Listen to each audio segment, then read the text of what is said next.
ஒவ்வொரு நாளும் ஆரம்பிக்கும் போது, ஒவ்வொரு நாளும் தூங்கி எந்திரிக்கும் போது நமக்கு ஒரு ஃப்ரெஷ் ஸ்டார்ட் மாதிரி, புதிய ஒரு ஆரம்பம் மாதிரி. நேற்று என்ன வேணா நடந்திருக்கலாம், என்ன வேணா இழந்திருக்கலாம், என்ன வேணா இருக்கலாம். ஆனால் இது ஒரு புதிய நாள். கர்த்தருடைய இரக்கங்கள் வேதம் சொல்கிறது காலைதோறும் புதியவைகள்.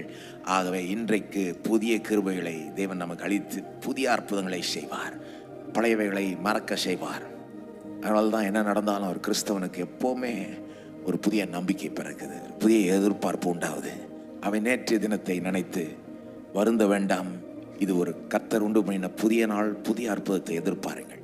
ஒரு பெரிய அற்புதத்தை செஞ்சிட்டார்னா உங்களுக்கு நடந்த ஒரு பெரிய ஒரு தீமையோ ஒரு இழந்ததையோ நீங்கள் மறந்துடுவீங்க.